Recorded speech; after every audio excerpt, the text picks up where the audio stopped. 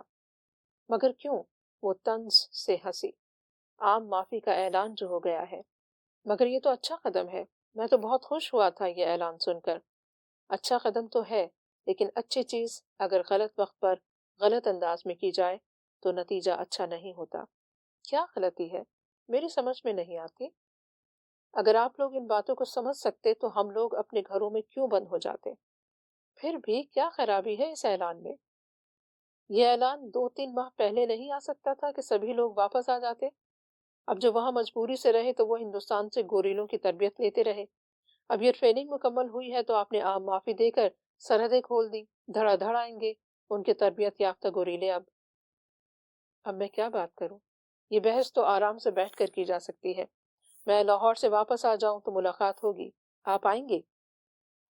اوہ، میں نہیں آؤں گی۔ کیوں؟ بس نہیں آؤں گی۔ کیا کوئی مجبوری ہے؟ جی ہاں، سیاسی مجبوری ہے۔ وہ کھلکھلا کر ہنس پڑی اور ہاتھ ہلا کر چل دی۔ مجھے لاہور میں پروگرام سے 3-4 دن زیادہ لگ گئے۔ ڈھاکہ واپس پہنچا تو معلوم ہوا کہ وہ پچھلے 2 دن سے مجھے فون کرتی رہی ہے اور اب ایک ٹیلی فون نمبر دیا ہے کہ جس وقت بھی وہاں آؤں تو اطلاع کروں، اسے خود ہی خبر مل جائے گی۔ میں نے اطلاع کر دی۔ اگلے دن فون آیا، آپ آ گئے؟ ہاں، میں ملنا چاہتی ہوں۔ کب؟ جتنی جلدی ہو سکے۔ ابھی آ جائیے۔ صرف اتنا مسئلہ ہے کہ ہمارے قریب ہی بم کا دھماکہ ہوا ہے اور پولیس نے سارا علاقہ گھیرے میں لیا ہوا ہے۔ پرواہ نہیں، مجھے آپ سے ضروری بات کرنی ہے۔ لیکن اگر پولیس نے آپ کو روک لیا تو؟ نہیں، وہ نہیں روکیں گے کیونکہ ڈیوڈ بھی میرے ساتھ ہے۔ ارے، آپ ڈیوڈ کو جانتی ہیں؟ ہاں، میں تو کافی عرصے سے جانتی ہوں۔ تو آئیے پھر۔ بس میں پہنچتی ہوں۔ ڈیوڈ ایک غیر ملکی اخبار نویس تھا۔ وہ ان معدودے چند جرنلسٹوں میں سے تھا جو پاکستان سے ہمدردی رکھتے تھے، ورنہ تو زیادہ تر غیر ملکی پاکستان کا خاتمہ کرنے کے لیے کام کرتے نظر آتے تھے۔ میں بھی ڈیوڈ کو جانتا تھا۔ 15 منٹ بعد وہ پہنچ گئی، کافی پریشان نظر آتی تھی، چہرہ بھی کملا رہا تھا، آنکھوں کے گرد حلقے پڑ گئے تھے۔ مجھے وہ انتہائی سوگوار سی لگی، مگر جب اس نے مسکرا کر کہا، چائے آپ منگوائیے، بنا میں دوں گی، 50-50، تو مجھے تسلی ہوئی کہ ابھی اس کا چلبلا پن قائم ہے۔ مگر جب اس نے بات کھولی تو میرا اندازہ غلط ثابت نہ ہوا۔ اس نے بتایا کہ چند روز پہلے اسے 2-4 خطوط ملے کہ مغربی پاکستان سے تعاون بند کر دو، اور آئندہ اگر تم نے ٹیلی ویژن کے پروگرام میں حصہ لیا تو تمہیں قتل کر دیں گے یا اغوا کر لیں گے۔ مگر وہ پرواہ کیے بغیر کام کرتی رہی۔ 4 روز پہلے وہ رکشے پر جا رہی تھی کہ ایک کار پیچھے سے آئی، رکشے سے آگے نکلی اور راستہ کاٹ کر کھڑی ہو گئی۔ چنانچہ رکشے کو بھی رکنا پڑا۔ کار میں سے 2 آدمی نکلے، ان میں سے ایک کے ہاتھ میں ریوالور تھا۔ دونوں بھاگ کر آگے آئے اور اسے رکشے سے نیچے کھینچنے لگے۔ وہ گر پڑی، ہاتھ پاؤں چلانے کی کوشش کی تو ایک ریوالور اس کی طرف سیدھا کر دیا، مگر عین اسی وقت ایک فوجی ٹرک دور سے آتا دکھائی دیا اور وہ اسے چھوڑ کر بھاگ گئے۔ اس نے فوراً پولیس اور مارشل لاء والوں کو اطلاع دی اور حفاظت کے لیے مناسب تدابیر اختیار کرنے کو کہا، مگر ابھی تک اس پر کوئی عمل نہیں ہوا تھا۔ اب وہ چاہتی تھی کہ کیونکہ میں مغربی پاکستانی ہوں، اس لیے اپنے کسی واقف کار فوجی سے بات کر کے اس کی حفاظت کا بندوبست کر دوں۔ میں نے ایک صاحب کو فون کیا، انہوں نے تھوڑی مہلت چاہی اور ادھر ادھر فون کر کے صورت حالات کا پتہ لیا۔ تھوڑی دیر بعد بتایا کہ ساری فورس مختلف ڈیوٹیوں میں اتنی مصروف ہے کہ فی الحال کسی گارڈ کا مہیا کرنا ممکن نہیں، اس لیے چند روز صبر کرنا پڑے گا۔ میں نے اسے بتایا تو وہ بہت مایوس ہوئی۔ ڈیوڈ کہنے لگا، میں نے تو یہ تجویز کیا ہے کہ چند روز آپ گھر سے باہر نہ نکلیں اور جب تک مناسب انتظام نہ ہو پوری احتیاط کریں۔ اس نے انکار میں سر ہلایا اور کہنے لگی، میں ملک کو اس نازک وقت میں چھوڑنا نہیں چاہتی، اور پھر میری ذاتی مشکل بھی ہے۔ ٹیلی ویژن کی آمدنی پر میرے گھر والوں کا دار و مدار ہے۔ 8 بہن بھائی مجھ سے چھوٹے ہیں اور صرف میں کمانے والی ہوں۔ میں نے اسے فوراً گاڑی میں بٹھایا، 1-2 دفتروں کے چکر لگائے اور تھوڑی کوشش کے بعد یہ انتظام ہو گیا کہ اسے ٹی وی اسٹیشن لے جانے کے لیے یا تو فوجی گاڑی آیا کرے گی، اور اگر وہ فارغ نہ ہوئی تو ٹی وی اسٹیشن کی اپنی گاڑی لے جایا کرے گی۔ اس سے وہ قدرے مطمئن نظر آنے لگی۔ جب وہ چلی گئی تو میں سوچ رہا تھا کہ اسے واقعی پاکستان سے محبت ہے کہ صرف مالی مشکلات کا حل چاہتی ہے، اور آج کل کے عام دستور کے مطابق مغربی پاکستانیوں کے سامنے زیادہ سے زیادہ حب الوطنی کا اظہار کر رہی ہے۔ یہ میری اس سے آخری ملاقات تھی۔ اس کے فوراً بعد حالات تیزی سے بگڑنے لگے۔ 22 نومبر کو ہندوستان نے مشرقی پاکستان پر حملہ کر دیا۔ 13 دن بعد مغربی پاکستان میں جنگ پھیل گئی۔ 2-3 روز بعد مشرقی پاکستان میں صورتحال بگڑنے لگی اور شکست کے آثار نظر آنے لگے۔ ہم چند لوگ ایک جگہ اکٹھے ٹھہرے ہوئے تھے اور 12 دسمبر کی شام کو ٹیلی ویژن دیکھ رہے تھے۔ اب حالات کافی واضح تھے۔ ڈھاکہ پر ہندوستان کا قبضہ کچھ دنوں کی بات تھی۔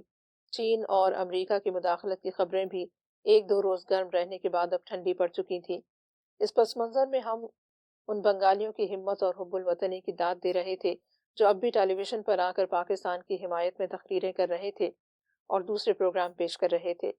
اس وقت وہ بڑی آسانی سے کنارہ کر سکتے تھے کیونکہ مسلسل اور متواتر کرفیو چل رہے تھے اور معمولی ہیلوں بہانوں سے اپنا دامن چھڑایا جا سکتا تھا، مگر جو لوگ اب بھی اپنی جان اور مستقبل کا خطرہ مول لے کر ٹیلی ویژن پر آ رہے تھے، ان کی حب الوطنی اور بہادری میں کوئی کلام نہ تھا۔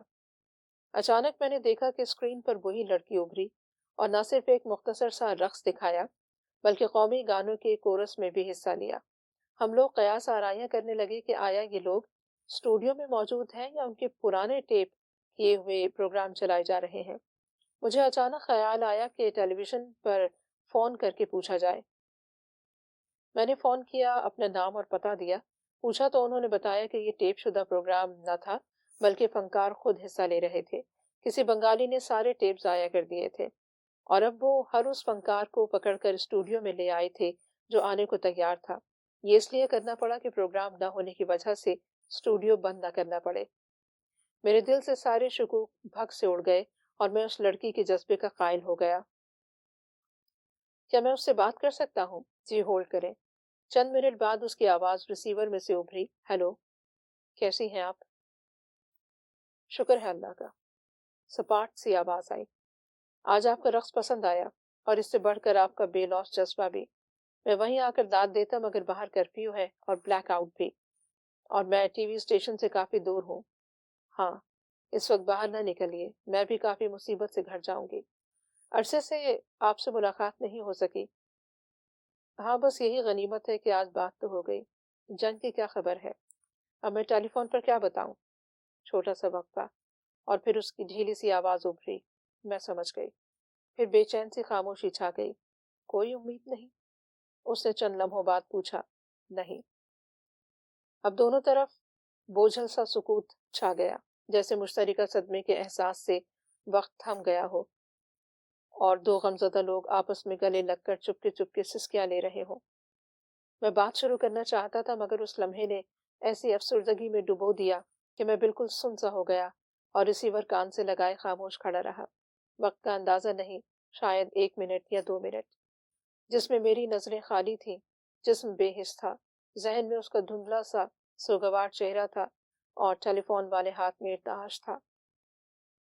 شکست کی خبر سن کر غالباً وہ بھی کسی نفسیاتی کیفیت کی گرفت میں تھی اور ادھر بھی خاموشی رہی، صرف رسیور میں ہلکے ہلکے سانسوں کی آواز آتی رہی۔ پھر مجھے اس کی آواز نے جھنجھوڑ دیا۔ آواز بہت دھیمی، ملائم اور افسردہ تھی۔ آپ کا کیا بنے گا؟ خدا معلوم۔ وقفہ۔ آپ کی بیگم اور بچے؟ اللہ مالک ہے۔